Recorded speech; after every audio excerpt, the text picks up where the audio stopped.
चलिए, good morning my dear students. ऊंचाई और दूरी चल रही है, हाइट और डिस्टेंस चल रही है।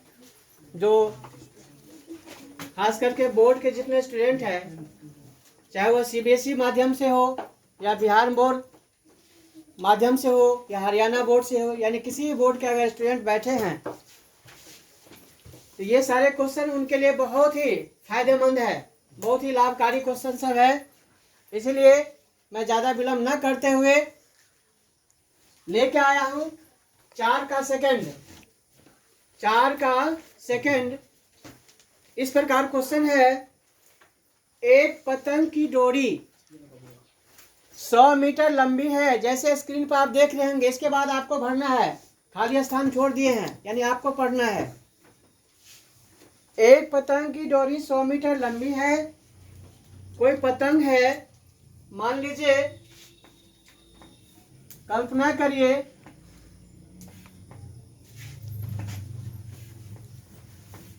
ये पतंग है और पतंग की ये डोरी है। पतंग की ये डोरी है जो 100 मीटर लंबी है। कितना मीटर? 100 मीटर, 100। पतंग की डोरी यानी रस्सी, धागा जिसको हम कहते हैं, वह 100 मीटर लंबी है। यदि डोरी एक सरल रेखा में हो, अर्थात बिल्कुल सीधी हो, ढील नहीं देना है, बिल्कुल तान के रखना है, एक सरल रेखा में हो, सीधी रेखा में हो, एवं भूतल के साथ यानी भूमि के साथ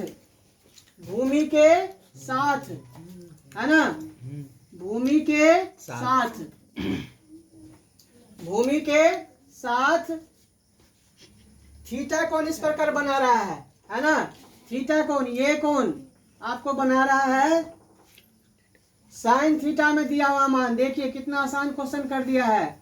साइन थीटा में दे दिया है 8/15, 8/15 दे दिया है साइन थीटा में। ठीक है, आइए तो भूतल से पतंग की ऊंचाई निकालिए। भूतल से, यहाँ पतंग है, इसकी ऊंचाई निकालना है, यानी पतंग कितनी ऊंचाई पे उड़ रही है। समझ रहे बात को? तो देखिए, आपको पतंग की डोरी की लंबाई दे दिया है कहाँ, 100 मीटर। किसकी लंबाई है? पतंग की डोरी की लंबाई।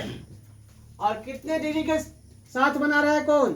Sine theta 8/15।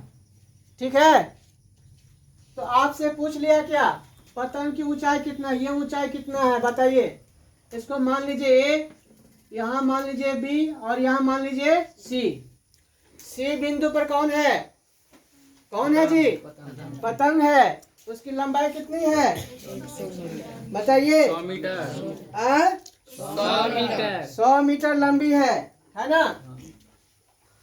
तो चलते हैं, पतंग की ऊंचाई पूछ लिया है तो मान लेते हैं पतंग की ऊंचाई h मीटर है। क्या है? h मीटर है। मान लेंगे पतंग की ऊंचाई h मीटर।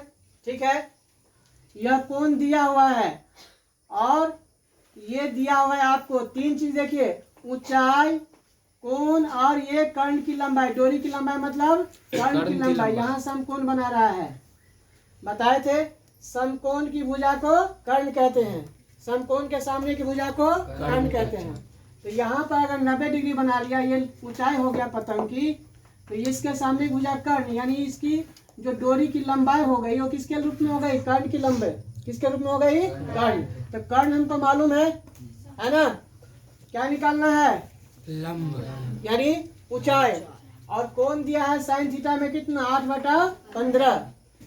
तो लंब और कर्ण का संबंध किस में होता है?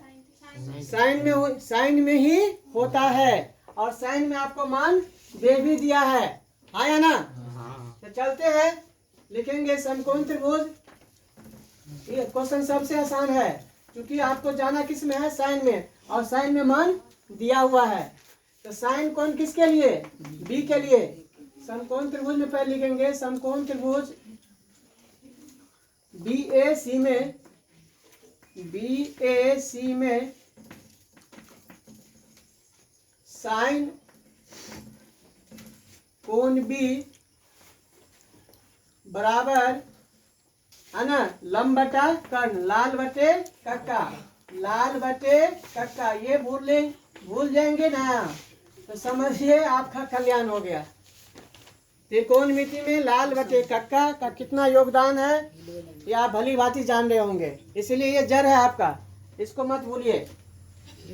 लाल बटे कक्का तो साइन में क्या होगा लंब बटा कर्ण। तो लंब आपका यानी ए बी, लंब हो गया AC, लंब हो गया AC की ऊंचाई, और कर्ण हो गया BC यानी डोरी की लंबाई, किसकी, पतंग की। अच्छा अब साइन बी का मान किस रूप में है, थीटा के रूप में है, कितना, यानी साइन थीटा, इस कोण को थीटा मान लीजिए, क्या मान लीजिए, थीटा। तो साइन थीटा इसको हम क्या मान लिए हैं, h। अब पतंग की डोरी की लंबाई कितना है, 100 मीटर है।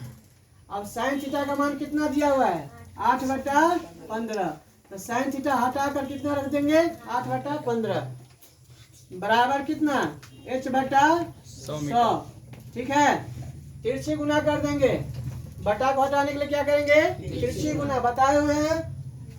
तो हर को अंश से, चूंकि ये है चर और ये है अचर, तो पहले चर अचर को कर लीजिए गुना, यानी 15 को h से गुना करने कितना आ जाएगा निकल के, 15h आ जाएगा। 100 को 8 से गुना करने कितना हो जाएगा, 800। 100 गुना 8 बराबर 800। ठीक है, तो 15h बराबर 800 हुआ। तो देयरफॉर यानी इसीलिए h बराबर आपको निकल के आ जाएगा 800 बटा में कितना, 15 से भाग कर दीजिए, है ना। 5 से कट रहा है, 5 से काटेंगे तो 5 दिया 15, आप 5 से काटेंगे तो 16 बार में 80 और फिर 1 0। ठीक है ना, 160/3 कितना आ गया, 160/3 भाग कर दीजिएगा 160 में 3 से, तो 3 पंचे 15 है ना, 3 पंचे 15, 1 बचेगा 10 बनेगा, 3 तिया 9, दशमलव लगाइएगा, पूरा नहीं कट गया, दशमलव शेष 1 बचा हुआ है, दशमलव लगेगा 0 बढ़ जाएगा, फिर 10 हो जाएगा, फिर 3 का पहरा 3 बार में 9 काटेगा, फिर 1 शेष बचेगा, है ना, फिर दशमलव लगी हुई है 0 बढ़ाएंगे तो फिर कितना होगा, 3 तिया 9 आएगा, यानी 3 आपको आता ही रहेगा, 3 आता ही रहेगा। तो आप लिख सकते हैं h मेरा क्या हो गया, पतंग की ऊंचाई, तो लिखेंगे अतः नीचे में लिखे ही आइएगा, अतः पतंग की ऊंचाई, यानी पतंग कितनी ऊंचाई पर उड़ रही है बताइए, 53.33 मीटर की ऊंचाई पर ये उड़ रही है ना। मुझे विश्वास है ये प्रश्न आपको अच्छी तरह समझ में आया होगा। आप बने रहेंगे वीडियो में।